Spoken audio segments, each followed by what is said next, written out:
Welcome to Healthy Lifestyle with Lorianne. I am Coach Lorianne. Our goal here at Healthy Lifestyle is to inspire, educate, empower, and ignite you to fulfill a healthy, emotional, spiritual, and physical life so you too can feel empowered to live the life you have always wanted and dreamed. Welcome to the show. I hope you're having a beautiful day. I know I am, but I usually do. On Healthy Lifestyle, we're going to give you some verbal caffeine to light you up today with possibilities. And today on our show, we have the beautiful Alison Smith. She's described as unconventional, thought-provoking, and inspirational. Alison just first started using metaphor as a means of solving problems in the mid-90s. As a result of the success metaphor provides her clients, Alison developed what she calls the Landscaping Your Life Toolkit and has been using nature's landscapes as metaphors for our lives to help us get back on track when we're stuck and don't know what to do for the last 23 years. Alison is an author of Can't See the Wood for the Trees and has a podcast called Landscaping Your Life with Alison Smith. Great name. Alison lives in Scotland. How exciting is that? And so long as there's sparkle on the sea, can often be found swimming throughout the year at the local beach. You won't find me there, Alison. I'll watch from the sideline. How are you? Welcome to the show. I'm good, thank you. Yes, thank you for having me. Oh my gosh, so happy to have you on. So we don't know a lot about you, Alison Smith. So tell us about you and what your work life looks like. Work life is a mix of coaching, workshops, writing, podcasting, and then a little bit of consultancy thrown in now and again. Loving it, loving it. And tell us more about you. Where do you come from? How did you get into coaching and doing what you do? Yeah, I was really lucky in the sort of late 90s. This is when I start to show my age. You don't do math. People don't do math. Yeah, absolutely. I went on a neuro-linguistic programming workshop and master practitioner, trainer training, and I came back, and our organisation at the time was merging with another bank, and so my manager said, "Oh, well, you can use all your coaching stuff." So I sort of became the team coach, really. And so it was brilliant because I didn't have to try and sell what I did. I could just use it. And people then got into oh, if you've got a problem, go and speak to Alison, she'll sort you out. I was able to use a lot of the tools and techniques in training that we did, in team building, in looking at how we brought the team together. And that's when I first used gardening as a metaphor for supplier management, actually, and found out how brilliant metaphor is, because I don't know how many of your listeners really get excited about supplier management, but oh, that's hot. That's really yeah. And the thing is we were wanting to get the managers we were talking to listen to us on that subject, and it's not unsurprisingly, they weren't listening. But we did have problems with suppliers. And suddenly we started doing workshops where we're going, look, let's imagine what we'd do in a garden. We've got to mow the garden, we've got to weed the garden, we've got to water, we've got to do all these things with the plants. Think about where we put the plants. And suddenly the light bulbs went on with all these managers going, yeah, we've gone and put that plants, that supplier in the wrong place. It's no wonder they're letting us down. It's nothing about them. We've just put them in the wrong conditions. We're not giving them what they need. And so it just enabled us really quickly to get those managers that were bored and not at all interested in what we were talking about, interested in what we wanted them to do and taking action. And so that was oh my God, look at the power of metaphor.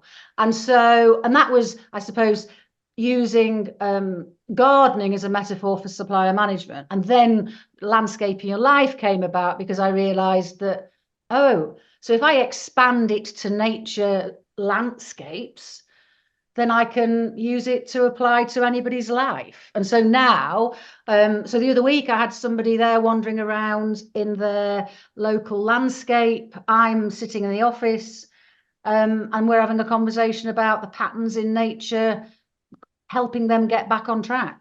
Yeah.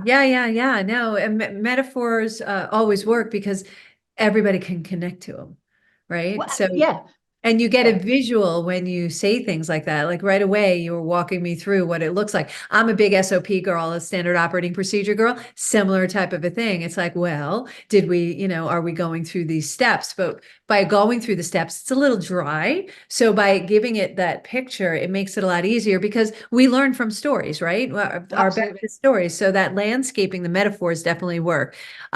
So you definitely use metaphors. You kind of stumbled on it, but you brilliantly Yeah, stumbled on it. yeah. And so why do you use nature in your work? Um, I think there's a number of reasons. I could come up with because nature's good for us, which it is. It's all around us, which it is. It's available 24/7, 365, which it is. Um, However, and I suppose I used nature before I came up with this bit part of it, but there's an element of we use nature when we're stuck in our language. So, quite often anybody listening when they're stuck might resonate with stuck in a rut, uphill struggle, stuck between a rock and a hard place. In the UK, and I know it doesn't always travel so well, we'd say can't see the wood for the trees. In some areas, it might be can't see the woods for the trees or can't see the forest for the trees. So that one, so we do sometimes have to think about the idiom we're using within our own locale, really. But what I realized was we're using that idiom and that metaphor to describe our sense of stuckness, because if we were to describe how stuck we felt, we'd be here forever. And also we'd sort of support the story we've got about why we're stuck. So if you said to me, so why, tell me more about why you can't see the wood for the trees, but asked for the details of the situation, we could be here forever chatting about Well, it me. also it elevates the event Stuckness. again. Yeah, So it brings yeah, it right back up. So it bubbles yeah, it back up. It's like, no, yeah. we're trying to simmer this pot down. Yeah, yeah. Yeah. And and quite often, like when we say can't see the wood for the trees, we're actually saying, I can't see the wood for the trees, I'm stuck and I'm overwhelmed. So not only are we saying, we're actually saying we can't do anything. There are no solutions. So what I then say is, well, hang on a minute, let's just think about if we can do it in nature, if we can go out into the wood, great. And I have done it with leadership teams where we're out in a wood.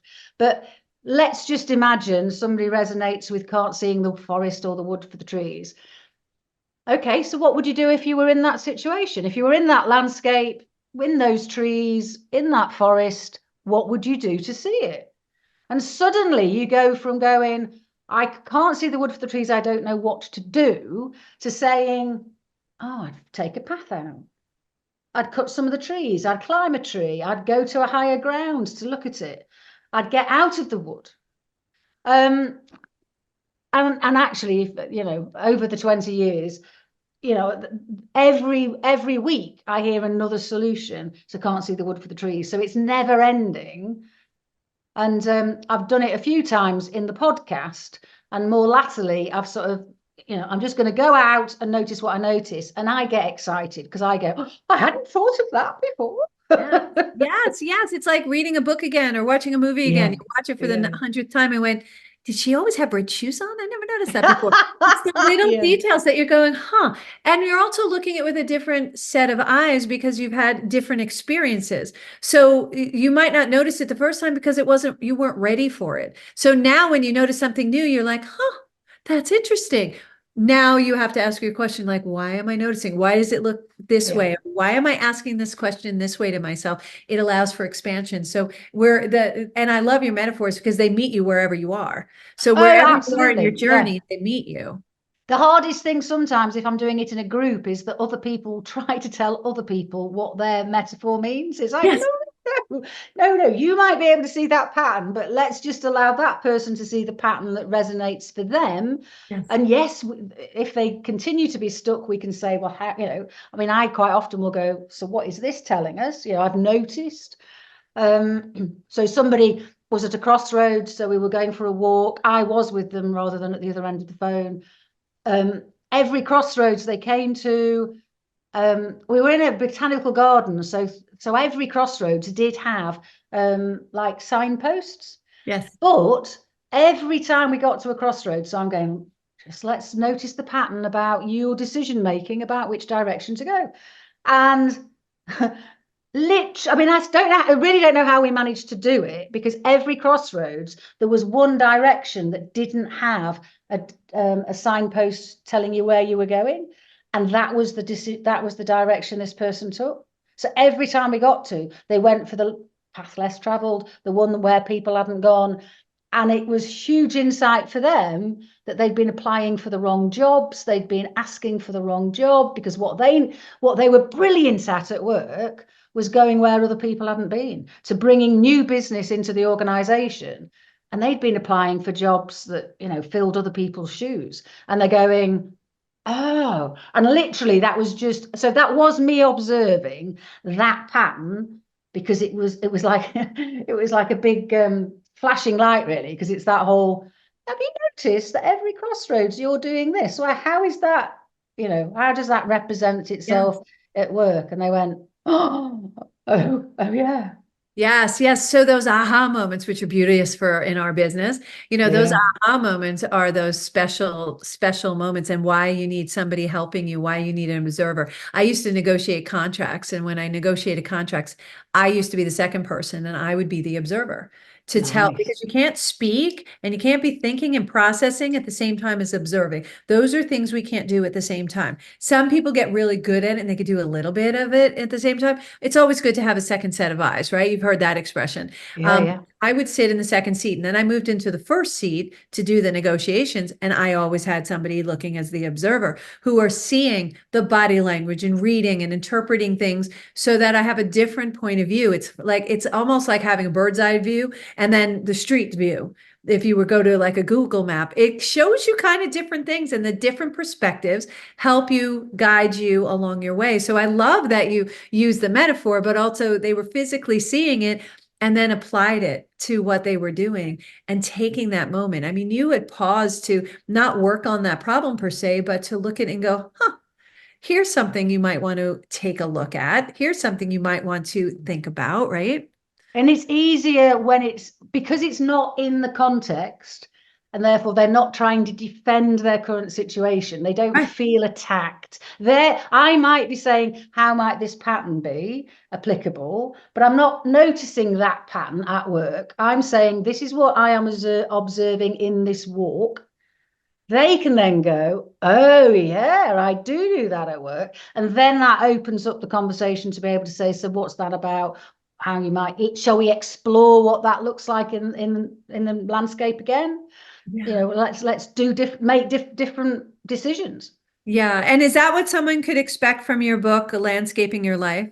Yeah. The landscaping. And that's on life. Amazon, right? Landscaping Your Life? Yes. Yeah.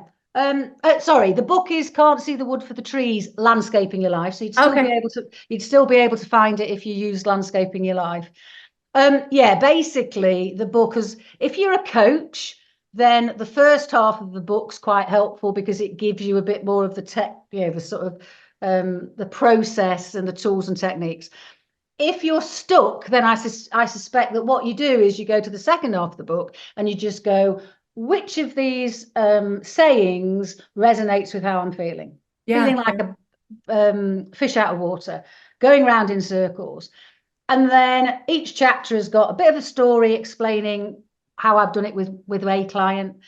And then normally 3 or 4 different ways that you could then resolve it, either by in nature, in your head, drawing, lots of imagining, changing it, not changing it. So there's lots of different ways to do it. So each chapter isn't the same, although there's a number of sort of, I suppose, repeating tools and techniques that get applied to the different situations. But, we learn from repetition. So the repeating tools are important because they apply in different ways. So you're taking the same tool and applying it a lot of different ways. So that's really cool. How can we use, and I know languaging is really important, and our nonverbal is superiorly stronger than our verbal. But how can we use language to find solutions?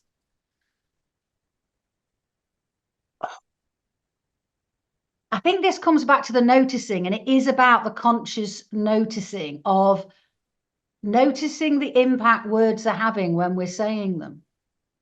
So, for instance, I had one client where they were, and I can't quite now remember the way round, but I don't suppose it matters. So they were looking for answers and they weren't finding them, and they were getting really frustrated. You need to help me find the answers.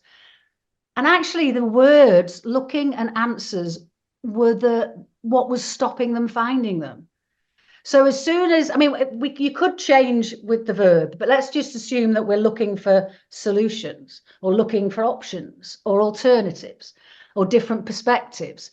It's having a conversation about which of those words calms you down and opens your mind up to seeing those options.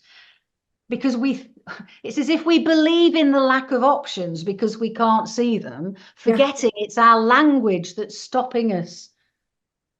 It's like, I saw something on LinkedIn the other day and it said, how would you help with people achieve their deadlines? I said, stop using the word.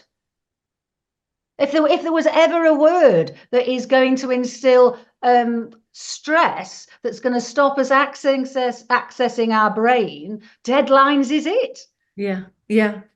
It's so funny you said that. I was speaking to a colleague of mine this morning, and we work at this time of year. We're working on goal setting and doing all things like that. And then we turn them into affirmation. I'm so happy and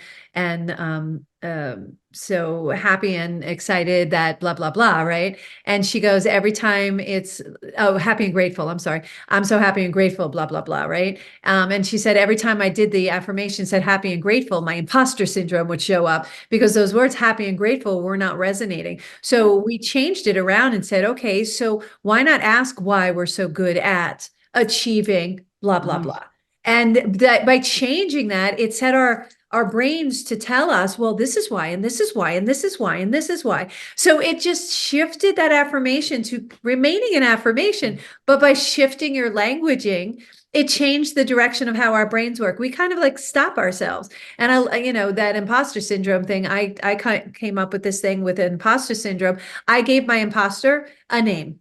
And now I put Lara in the corner. So she just goes to the corner. I'm like, I'm not having you today. And I put her in the corner. But before it wasn't a thing. Now it's something. And so now I have more control over it just by naming it.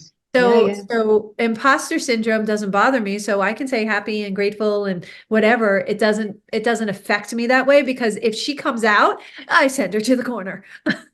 Nice.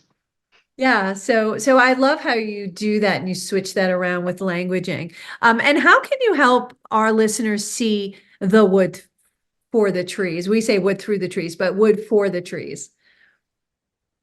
It's funny, isn't it? Because whenever somebody asks me that question, it's like I sit with what's going to come in now, not what do I say every time. Yeah. And where my head's gone this time is to draw the wood. So if you can't see the woods for the trees, or however, draw the woods or the trees that represent the situation. Yeah. Draw it on a piece of paper. Notice that, how many trees there are. Notice how many branches. Notice whether you can see the sky. Notice how far apart the trees are. So it's not about getting, the critic out and saying, oh, that's not a tree. It's drawing it so that you can see it and go, yeah, that picture represents how I do it. And then make changes to it. And it sounds so simplistic, and yet, you are originally starting off drawing a picture that represents the stuck situation. By making changes to that picture, you are changing your internal representation about the situation. Yeah, you're rewiring your brain because, Yeah. there's a portion of our brain, and I don't want to get into details because that'll take too long. There's a portion of our brain that keeps us protected. So it goes, wait, whoa, hold on, stop. And that gets in our way. So we need to rewire our brains to work around it. So I love that by drawing it out, you can make the picture look different and say, okay, looking at it the way it is, what can I do to change the Yeah, way it yeah. is? And while you're doing that, your brain is solving the problem. So we're looking at Yeah. the what, not the how, similar to goal setting. We look at Yeah. the what you want to do, not the how. Don't talk about the how when we're goal setting. It's the what. Our brains will figure out the how. The how will come. That all that stuff, but don't self-sabotage, right? By Yeah, putting yeah. these limitations on. That's what you're looking I at right am now. indeed saying that. Yeah. Absolutely. You're listening to Healthy Lifestyle with Lorianne. We are here with Alison Smith. Unbelievable. Love this. I can't wait to continue the second segment. We're going to take a short break. We will be right back.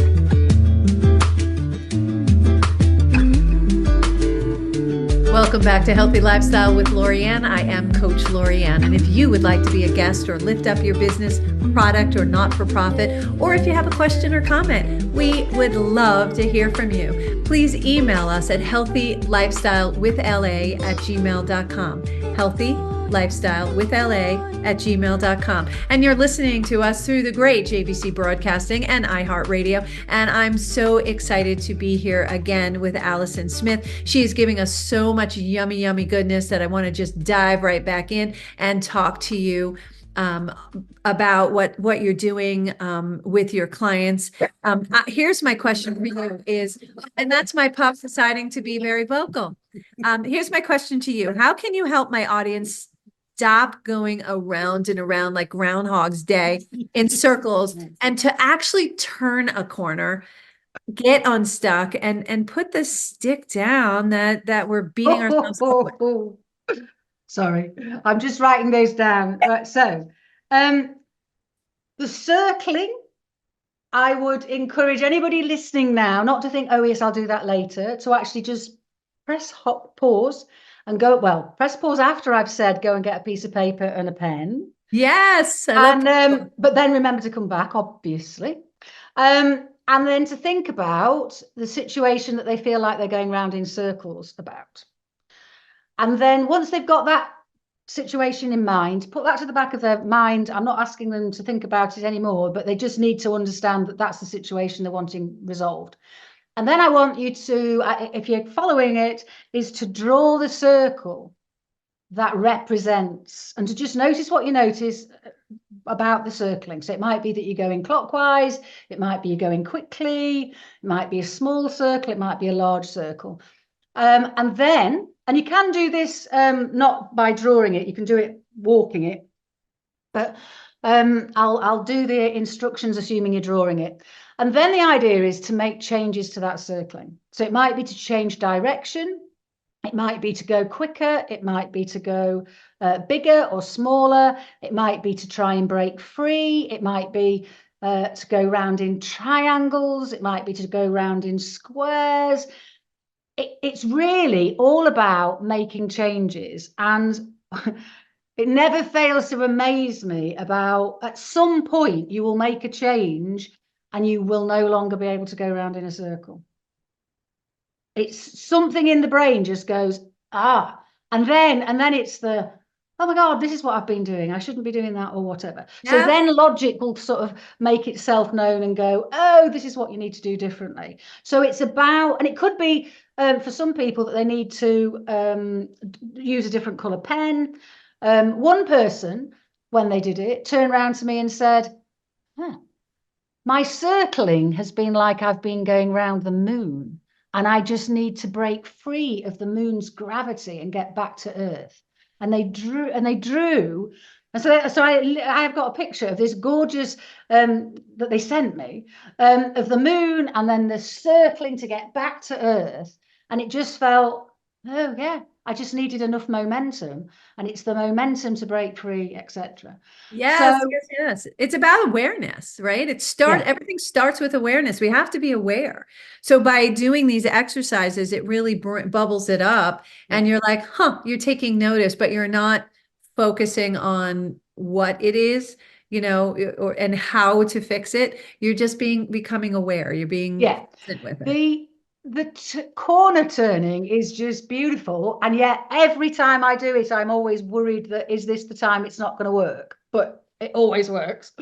Is to, and this is when you need to go out into nature somewhere and turn a corner, and just notice what you notice before the corner, as you turn the corner, and when you get round the corner. And something at some point, it's either, oh, I've left what was I was worrying about behind because I can no longer see it.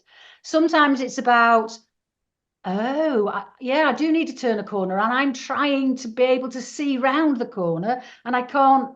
I mean, corners can't be seen around, Right. So I'm trying to do something that's impossible. Therefore, yeah, I do need to make steps around the corner, then I can see around it. And So kindly talk to yourself about that too. It's like, well, no, you can't see around the corner. So you yeah, got to turn the corner. You have yeah, to make that change, take that step, yeah. take that action. I'm a take action success coach and strategist. You got to take that action to turn the corner, and then you're going to see what's in front of you.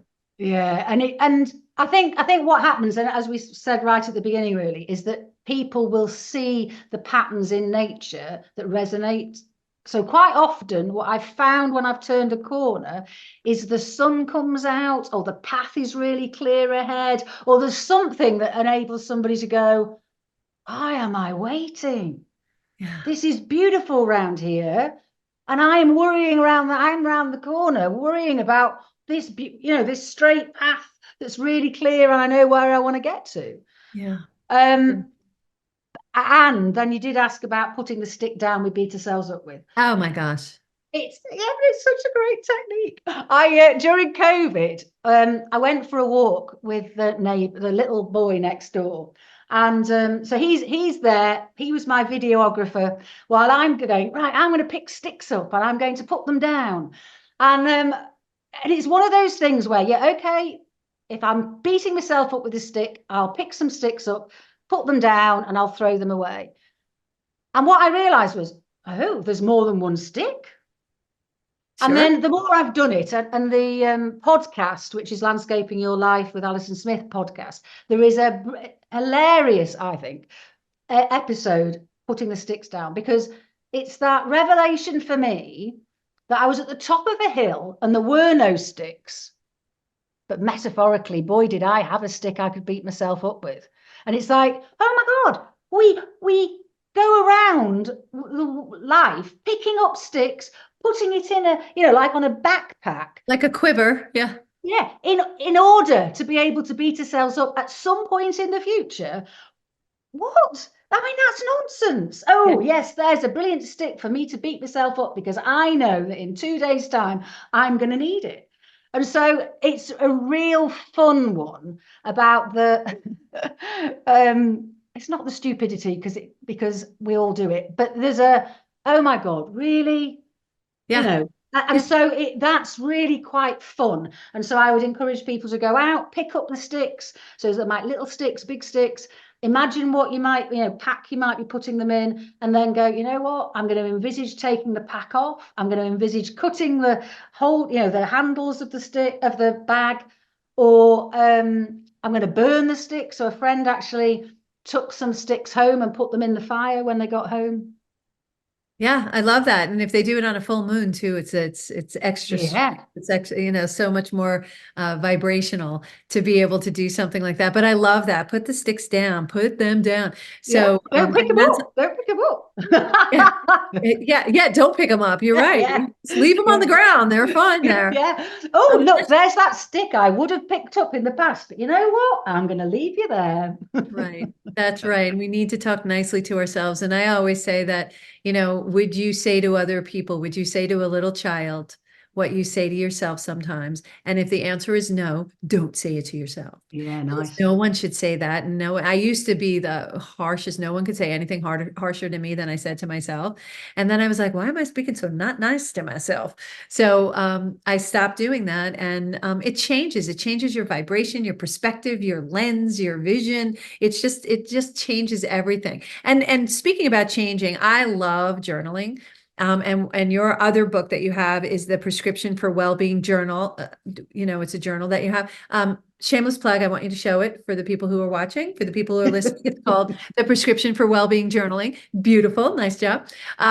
So let's talk about this because I find it, I never used to journal. I was like, I don't want to journal. I don't want to write it down. I don't like that. I don't want people to find it. I don't want blah, blah, blah. I was giving myself all these excuses for not doing it. And when I started doing it, it was so freeing. What was even more interesting is when I went back to my writing, I was really taken back. I was like, wow, I'm a little smart. Oh yeah. I was pretty inspired with my observations that I was making at the time. It was so full of emotion that I didn't really see what it was really saying. So by going back and rereading it, I wasn't revisiting it to hash it. I just wanted to see what it was like maybe a month ago, a year ago, whatever, and then see where I am today.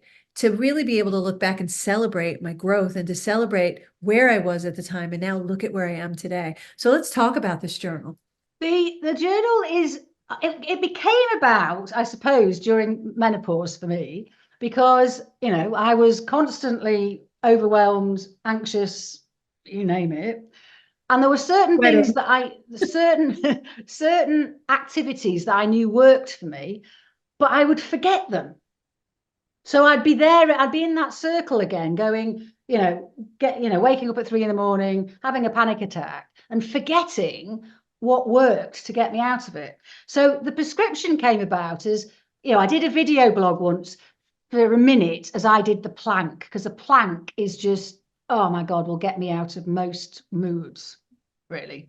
Yes. And I called it a prescription. It's like, oh yeah, well, we just need to write a prescription. And so I was doing a workshop for a team and ended up having to do this prescription template for them and realized, oh, well, wouldn't this be great? That if we get it in a journal and people can then write a prescription for, oh, what helps me when I can't sleep? What helps me when I want to be more confident? What happens when I'm having those panic attacks? So, or when I want to be more focused. And so what I've ended up with is a prescription template that asks you for your symptoms. It does also ask you about the sayings, which taps into the other book, I suppose, the Can't See the Wood for the Trees, which you could then solve the problem like using that. But then it's just like, write a list of things that help. So it could be doing the plank, it could be going for a walk, it could be ringing Amy or whoever. The other thing in the prescription is, what am I, and I'm so good at this, what am I doing that I know is not helping? Yes. So Me too. yeah. So when I can't sleep and I'm getting anxious, I just laugh because I just know it's that I've been watching too many doom-laden movies with guns and shooting and death and end of the world. Because really get hooked into watching them. But I sort of know that, It's you a know what, trigger. I'm headed for that, Yeah. sleepless nights. So it's things like, oh yes, I'm doing too much of that, or oh, when did you, because I live on my own and work on my own quite a bit. And it's that whole, when did you last speak to somebody that wasn't anything to do with work? Oh yes. Yes. Yes. Well, when did I last see the kidlets next door? Yeah. Um, That's so funny that you say that because I also say to myself, "Oh, that's not helpful," and I oh laugh, yeah, and I spend a lot of time laughing at myself yeah, because I'm like, "Oh, yeah, I'm doing a Lorianne again." yeah. I'm just putting myself in a position that I don't really need to do, and why am I doing this? I don't know, but stop it. So I just So, stop and I so shift, and that's the yeah. coolest thing. So I think the thing is that what the journal does is enable you to actually write that down. I suspect from a neuroscience point of view, writing it down will help you remember. But the other Yes. thing is you've then got a reference book you can go back to and say, right, because there's an index at the beginning that you can add to. And there are some suggestions. And there's a bit of my poetry as well. But on the whole, the aim is you write your prescription, you've got it then to refer to say, oh yeah, that's a really quick way for me to shift into that, be more focused or Yeah, be more confident. that's a great tip for when you're stuck. Is that your top tip for when you're stuck? Is to use the journal? I would go to language, but I think that's the journal would be easier for other people. I'm really Well, good that's at easy to implement. That's a good starting place, I think, yeah, right? yeah, yeah. And I think because actually thinking about it, there is a part of the prescription that says what idioms are you using and what words are you using. You might then be able to go, oh, that's interesting. I'm always using particular sayings. And then that would enable you to sort of go off and go, oh, okay, more metaphorical. How can I solve it and stop doing it using metaphor? Yeah, yeah. And I do say often to clients, languaging matters. So when Yeah. people are talking, I'm like, languaging matters. So do we want to rethink that? Do we want to revisit that? How can we say it in a different way that would be more empowering and less diminishing? So languaging really, really makes a difference. And I find too, when you start writing, you notice your patterns. And that's something that I love about journaling too, is you can notice your patterns, but totally brilliant about writing a prescription. I'm so going to do that because I get that 3 a.m. in the morning and I'm like, oh, for God's sakes, why am I awake? And this is not helpful and I have to get up in 3 hours. So I need to go back to sleep. And writing a prescription is a good idea. It's like, okay, what will get me back? Because once you find it, like you, I'm like, what was it again that I did? You Yeah. know, and having multiple things to go to because it does one thing doesn't always work every single time, right? So you have multiple. I love it. I love it. Tell me about what's next for landscaping your life. I read a book before Christmas, and it was a fiction book, and it just said the character in the book said, "I've always wanted to write," and then the character finished the sentence. But I went, I finished the sentence for myself and went, "I've always wanted to write a fiction book." So So exciting. I've started writing the fiction book, and it is metaphorical. It's about a wood that can't see itself for the trees. So it's all about a sense of community being lost. So the wood forest is a community and it loses its sense of community because it loses its sort of the center. Yeah. And it's how does it get its center back? Oh my gosh, I'm so excited. Do we have an ETA for when that's coming out? No. Well, come back on the show. I want you back on Yeah, okay. Yeah, comes yeah, out yeah, so yeah. we can promote it. There's another observation I've made, and I was like, I love it because it's like I'm very organized, and I love that I color code everything. And I notice the books on the bookshelf behind you are color coded. You have like the yellows together, and the pinks together, and the blues together, and the greens together. Did you do that with purpose, and why? Um, oh, brilliant question. It was during lockdown, so I did have time because I can tell you it takes a while to find books that are just all green or all purple. The other thing is my logo is this. So here is the sky, and it's like landscape. So this is the sky landscape. This is the mountain landscape. This is the wood. Then we've got a bit further down, we've got the river, and then we've got earth. So, Oh my goodness. so yes, and the books go in order of size because then we've got it does reflect the logo. So, but I can't find a single book that's on there. So, because everywhere else my books are by genre on the whole, here it's by color. And do you remember what color your books are? No. Yeah. So when I can't find a book, it's oh, I wonder whether it's on this one, and then I have to search for it. Well, that's not helpful, but it gives you another project to do, so it keeps your Yeah, mind yeah. busy. That might be one of the prescriptions when you can't sleep is to look for Hey, work. cool. Yeah. Yeah, yeah. Oh, yeah, that can't find the book. Oh, this book that you always look for. I mean, I suppose there are some key books where I absolutely know where to go to, but yeah.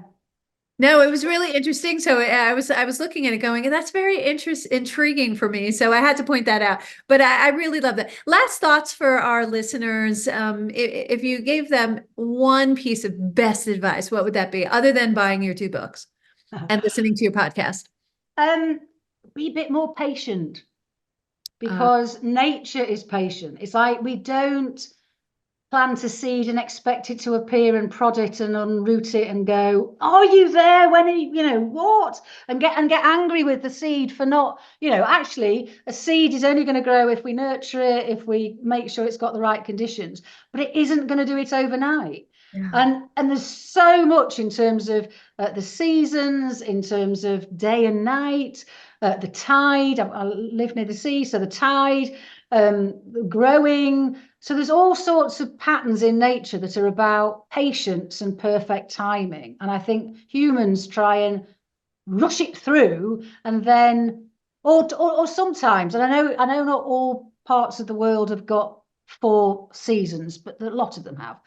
And it's as if we quite often go, oh, I've got to go from winter to autumn and miss out spring and summer. Yeah, yeah, yeah. It's so funny that you mentioned patience because the last 6 months I've been taught patience because I'm working on a project and I wanted it done already. In my mind, it was done in July, and I'm still waiting. And so I've had to learn patience. But what I learned by being patient is I learned other things along the way that I would not have been able to see had it been complete when I had wanted it complete. So the process, so it reminds me, it's about the journey. It's not about the destination. We'll get Right. there.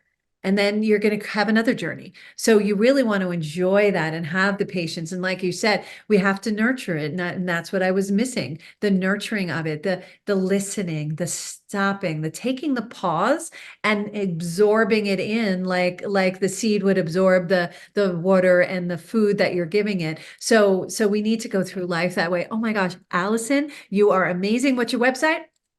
Um, well, just look for Landscaping Your Life everywhere and you'll find me.